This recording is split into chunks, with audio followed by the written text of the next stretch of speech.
The wall that was always about to fall.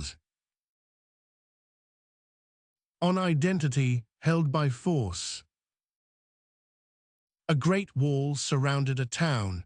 It had been built 300 years before by men who had since died. The records of the building were vague. The wall, the records said, had been built in response to a danger from the south, a danger the records did not name, but that had been considered, at the time of building, sufficiently grave to justify the expense of 3 years of labor, the conscription of every able-bodied man of the town, and the levy of a special tax that had eventually been repealed, but had, in its time, ruined several families. The wall, when completed, had been a marvel. It had been 40 feet high, 12 feet thick at its base, built of dressed stone in courses so well fitted that a knife could not be slipped between them. It had towers at intervals, with arrow slits and small chambers for the watchmen. It had a single gate in the north wall, which was the only entrance to the town. The town had been, for 100 years after the building, secure. Then, in the second 100 years, the danger from the south had failed to materialize. It had not, in any of the 100 years, presented itself. Whatever had been feared in the 3rd century had by the 5th become unclear. The records did not, even then, fully name it. The danger had become, somehow, a thing the town had heard about from its grandparents. The wall, by the 5th century, was an architectural monument rather than a fortification. But it had been, by then, leaning. It was now leaning. It had been leaning for 50 years. This was not, in fact, accurate. The leaning had begun earlier, in some imperceptible way, perhaps as far back as the 3rd century after the building, when the foundations had first begun to settle. The leaning had become visible to ordinary inspection only in the recent 50 years. The townsmen, in those 50 years, had become accustomed to it. Each year the townsmen propped it with new timbers. This was the responsibility of the town council. Every spring, the council allocated a sum from the town's treasury for the propping. Carpenters were hired. Timbers were cut from the forest to the north. The timbers were positioned against the leaning sections of the wall at carefully calculated angles to support the leaning. The work took, in most years, 3 weeks. The cost was significant. The townsmen, when they paid their taxes, occasionally grumbled, but the propping was understood to be necessary. Each year they tied it with new ropes. This was a supplementary measure. The carpenters, after positioning the timbers, ran ropes from the top of the wall to iron rings set into the ground, in the manner of the rigging of a ship. The ropes were tightened with small turnbuckles, also set into the ground. The whole system held the leaning wall in place against the wind, the rain, and the slow, constant pull of gravity. Each year the priest of the town blessed it and recited the names of its builders.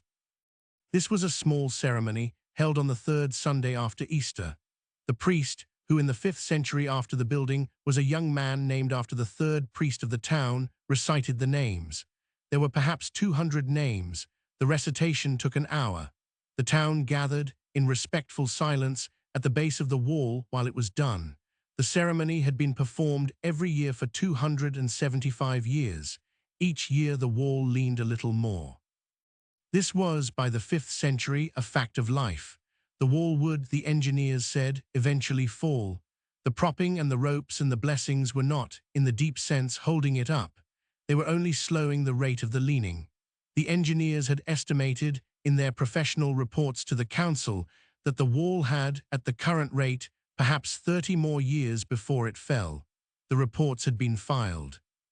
The council had not, in any year, voted to demolish the wall preemptively. The cost would have been enormous, the disruption would have been significant, and the wall was, in the end, the town's most distinctive monument. One spring, in a storm that was not unusually strong, the wall fell. The storm came in on a Tuesday night in March. The wind was perhaps 30 miles an hour. It was the kind of storm the town experienced 2 or 3 times a year. The wall had survived stronger storms many times before. The townsmen, going to bed that evening, had not been particularly concerned. It came down at 3 in the morning. There was a great crash. The crash was heard throughout the town. Some of the townsmen in the houses nearest the wall were thrown from their beds. There was then a great cloud of dust. The dust rose for some minutes, then there was a long silence. The townsmen came out with lanterns. They came slowly. They came in their night clothes with their coats over them. They came to the place where the wall had been. They expected to find devastation. They expected the fields beyond the wall to be visible for the first time in their lives, and to be empty and to be terrifying. The fields beyond the wall had been, for 3 centuries, a thing the townsmen had not seen. The wall had been built so that they would not have to see them. The wall had been, in some sense, the town's way of not knowing what was on the other side. They lifted their lanterns. The fields beyond the wall were not empty. There was a road. The road ran straight through where the wall had been. It ran, in fact, under where the wall had been. The wall, the townsmen saw on closer inspection, had been built across the road. The road was older than the wall. It ran from the south to the north, through the town, and out the other side in a straight line. It was a good road, well paved, very old. The stones of the road had been cut and laid by an unknown people in some century before the building of the wall. The road had been there, beneath the wall, the whole time. The townsmen looked at the road. They did not at first speak. They could see, by lantern light, that the road extended in both directions south into the fields they had been afraid of for 300 years, and north, in a direction they had assumed was simply the direction one traveled to reach the next town by the existing road, which they now realized was a different road, a smaller road that wound and turned while this road went straight. The road spoke. It said, "I was never meant to be a wall." The townsmen looked at the rubble. The rubble was the wall in pieces, lying on the ground beside the road. The road itself was clear. The wall had stood beside it and had fallen beside it, and had not in the falling covered the road. I was the road. Your grandfathers stood me up in the 3rd century out of fear of where I went. They had been told in the centuries before them that the south was dangerous. They had not in their own lives been to the south to verify this. They had assumed the danger. They had not, in fact, built a wall on its own foundation. That would have taken twice as long. They had built me up. They had taken me apart, stone by stone, where I crossed the town, and they had set me on my edge, and they had stacked the rest of me on top, and they had called the standing up a wall. The townsmen listened. "The wall has been falling for 50 years, said the road, because the road wants to lie back down. I am tired of being a wall. I have been a wall for 300 years. I was a road for many thousands of years before that. I am not, in my essence, a wall. The wall has been my standing up. The standing up has been increasingly difficult. I have lost, in the standing up, the use of my own body. I have not in 300 years been walked on.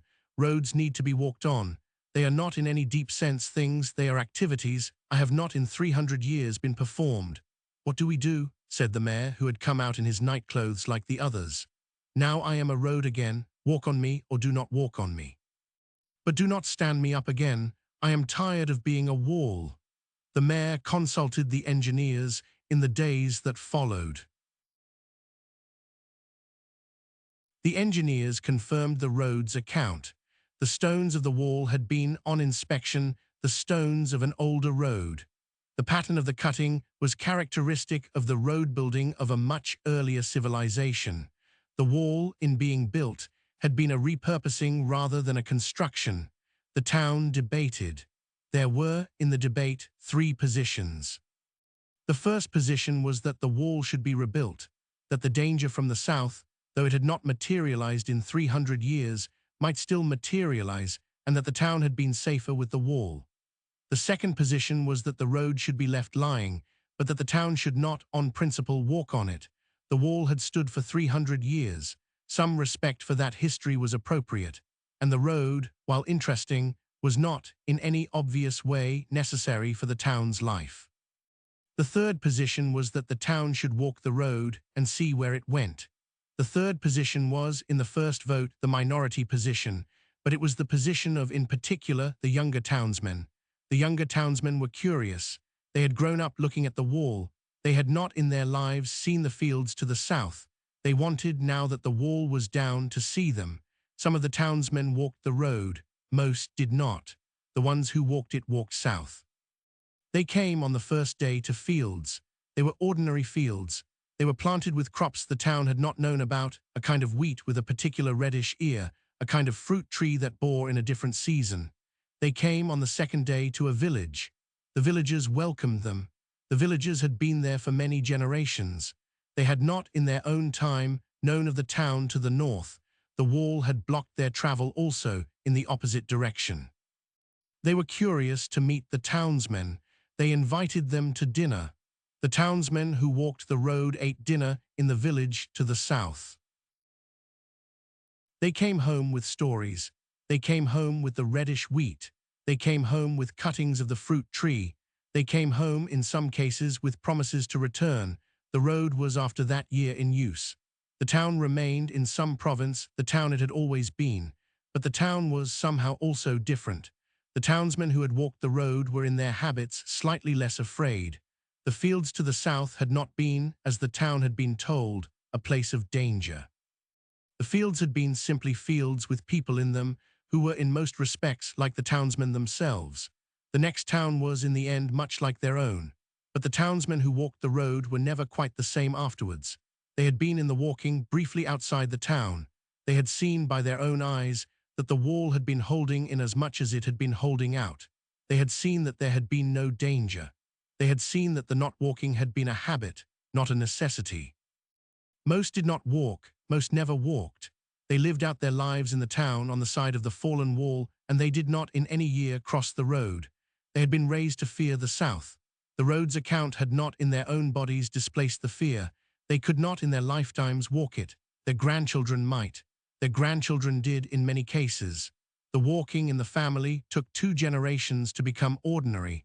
The wall is, in some province, still in pieces beside the road. The townsmen have not, in any generation, tried to rebuild it.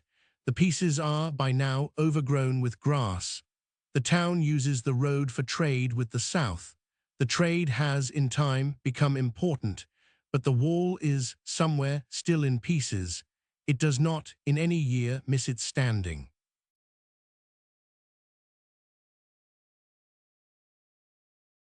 The wall held up by force was once a road. The road is patient. The road will become a wall. Again, only if you stand it up. The work is to let it fall. You may then walk it or not. Either is a freedom you have not had. The ones who walk are never quite the same. The grandchildren walk easily. The walking in the family takes 2 generations to become ordinary. The pieces of the wall remain. They do not, in any year, miss their standing. IX. Tales of the Black Diamond.